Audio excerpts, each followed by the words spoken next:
Project natin ngayon mga bossing, palit wiring. Palitan natin ayaw nung may-ari nung ginawa nung dating electrician. So pinapalitan. Ginamit kasi industrial kasi ito mga bossing, industrial yung tema nung bubong niya, anong bahay niya. Tapos ang kinabit is PVC molding. So ayaw niya.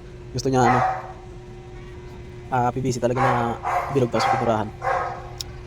So palitan natin to lahat. Ito mga bossing, gawa na. So papalitan lang natin ng mga tubo, and then ayusin lang natin yung mga ilaw niya. Medyo hindi maganda yung pagkakabit. Tapos dadagdag na rin tayo ng ilaw mga boss. Ayun, kaya ayaw niya nung ganun may mga tali kasi ginamit kasi nung dating nag-electrician dyan is nakakibulta yung mga PVC molding, tapos hindi ko maayos yung pagkakabigtong. So nasagwaan siya. So palitan natin ito mga bossing lahat. Bali nag-start na kami. Ito na yung namin yung pinaka breaker muna yung namin nilagyan ng PVC. PVC na tubo na ito mga boss yung kinabit namin. Bali hindi na ako gumamit ng elbow dyan. Ang ginamit ko na lang is flexible kasi hindi magkakatapat halos yung mga Pag ginamit ako ng elbow, mahirapan ako mapumihit dun sa mga, kasi may mga na to, yung mga abang ng ilaw. So mahirapan ako pumihit. Kaya ang ginamit ko lang is PVC na flexible na lang na hose. Ginagamit ko sa mga dugtungan, sa mga elbow. Para na ako mahirapan kasi ito mga boss ay ko lang to, i-clip lang.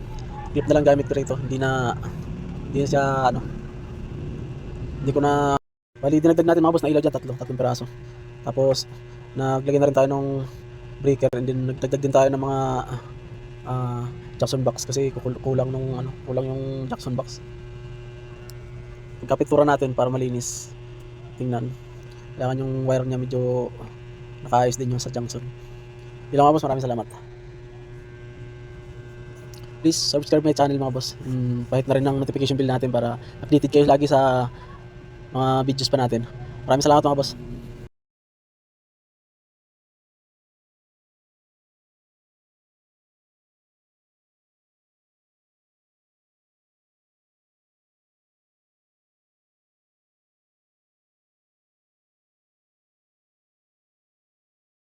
Yeah, yeah, yeah, yo, yo, yeah.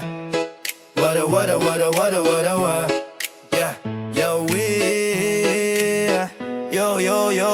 Para sa mga solid na nanonood dyan, Kuya Rans TV, ito na ang kwentuhan. Araw-araw sa pawis at sipag, bahay binubuo kahit tinito ulap. Karpintero, maison, tubero, electrical, pintura, game lahat bro.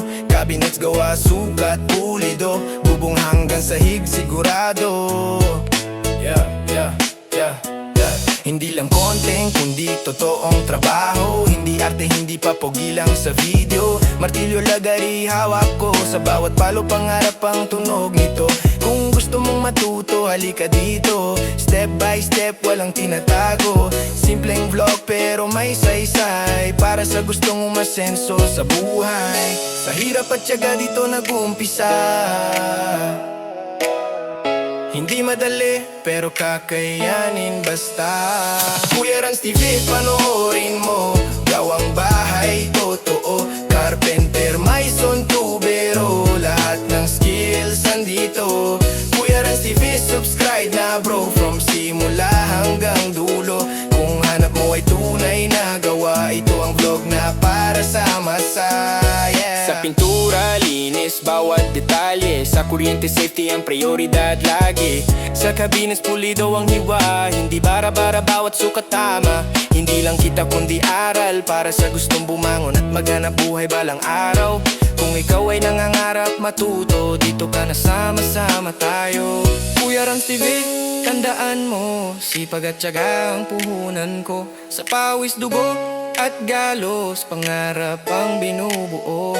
Kuya Rans TV, solid to. Vlog na may tunay na puso. Kung trabaho at diskarte ang trip mo, Kuya Rans TV, panoorin mo. Kuya Rans TV, panoorin mo. Gawang bahay, totoo. Carpenter, maison, tubero, lahat ng skills andito. Kuya Rans TV, subscribe na bro. From simula hanggang dulo. Kung hanap mo ay tunay na gawa, ito ang vlog na para sa masa. Yeah. Wano, horin mo. Yeah. Kuya Rans TV, panoorin para sa mga manggagawa dyan. Hindi kayo nag-iisa sa laban. Kuya Rans TV, kasama nyo sa bawat bahay na ating binubuo.